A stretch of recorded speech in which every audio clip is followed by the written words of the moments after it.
You last saw her a month ago? 31 days. From 31 days. Who has her? Do you have a name? Her name is Zenaida Fernandez Gonzalez. Who is that? Babysitter? She's been my nanny for about a year and a half, almost 2 years. And why are you calling now? Why didn't you call 31 days ago? I've been looking for her and have gone through other resources to try to find her, which was stupid. Okay, what is the 3-year-old's name? Caylee, C-A-Y-L-E-E, Anthony. Caylee Anthony? Yes. How long has she been missing for? I have not seen her since the 7th of June. What is her date of birth? 8/9/2000. Oh God, she's 3. She's 2005. So it's Carrie's missing. Carrie's missing. Casey said Danny took her a month ago. She's been missing for a month. She is a suspect. Correct. She is our person that we continue to go to and hope that she will step forward. Finally, that she will wake up and say, let me provide the information to bring this to an end. We're looking at all the tips that we've received, close to almost 5,000 tips that we've received. Any credible evidence that she's been cited? Anything along those lines? In one word, no. The information sometimes seems like it's a smokescreen.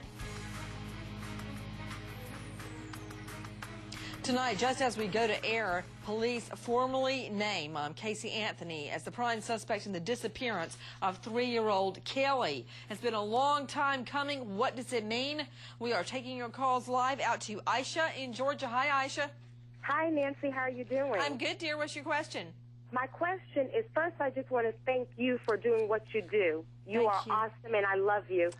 But my question is, at one time we heard that the police may have come across some clothing, and we have not heard any more about that. Have they been able to link those clothing to Caylee or Casey? Yes, Aisha, you've got an excellent memory. That was at the beginning of the investigation, not linked to Kelly, not linked to Casey. Mom, Casey Anthony, there was some clothing and a backpack found, not linked. Excellent memory.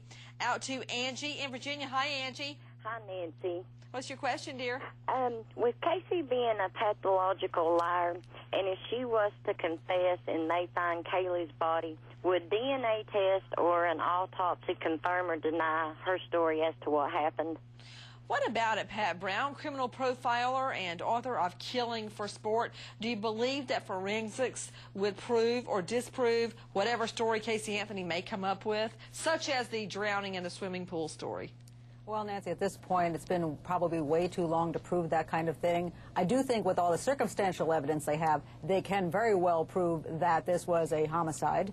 And I think one thing I think people are asking, why are the police looking for Caylee when they know she's dead? Why all these checks? And I can tell you why, because they're working toward that prosecution right now with their evidence that they have, and they're going to have to prove to the defense and to that jury that they tried everything to find that girl and they could not find her any place, no matter how many tips they followed. So that proves that Caylee is not alive, and I think that's why they're working so hard on those tips we don't believe in. Out to our producer standing by at the Anthony home here in Orlando, Florida, Natisha Lance. Natisha, I was listening carefully what the police said today. They mentioned that they believe many of the 5,000 tips they have received are actually smoke screens. What did they mean by that, and why?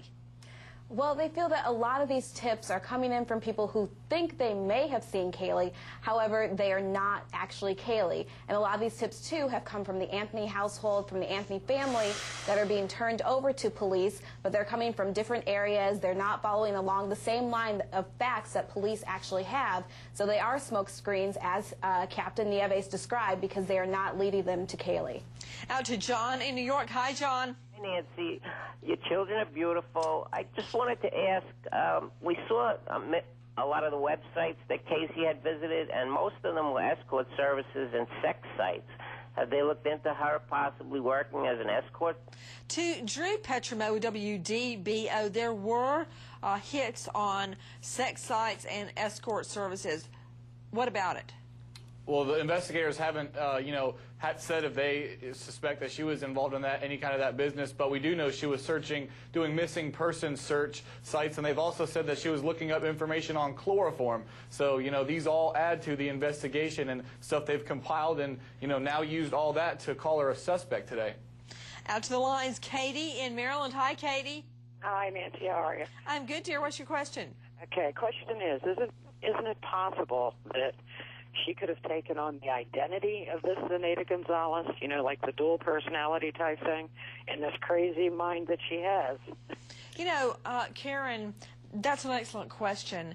It's almost like we heard earlier from another audio tape. She does take on the identity of each boyfriend she's with.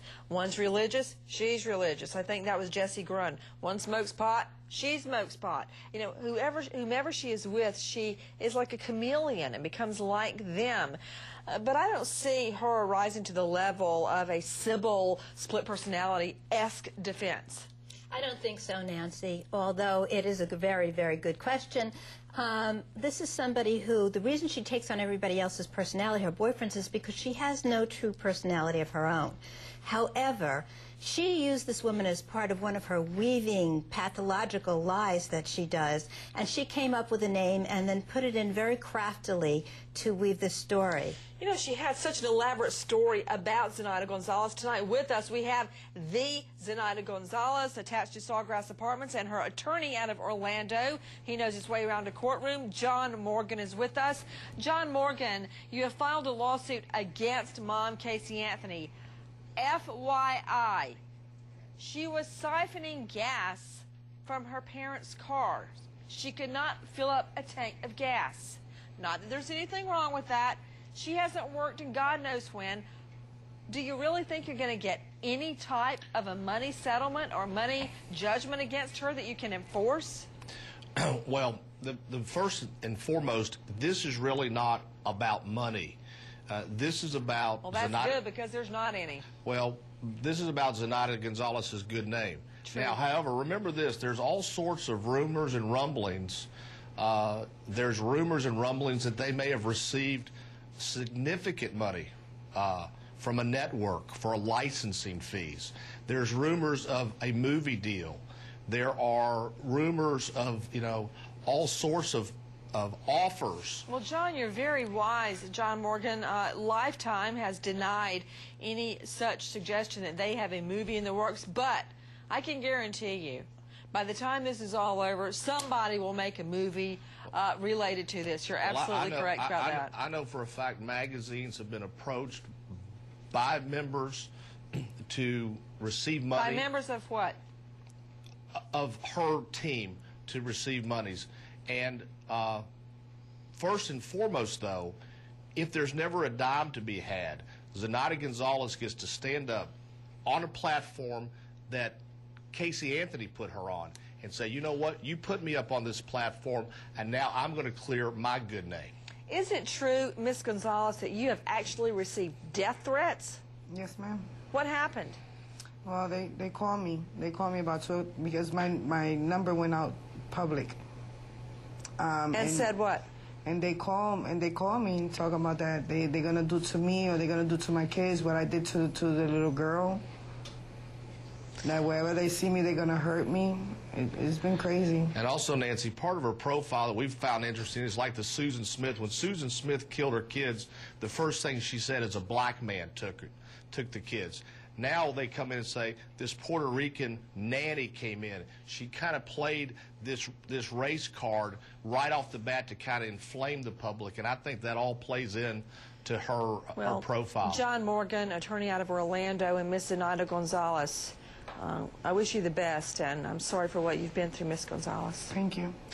Everyone, at your request, here are some pictures I took of the twins. Here they are at the park. Here they are swinging. Yes, we found a swing set here in Manhattan. That's the traffic rushing by behind them.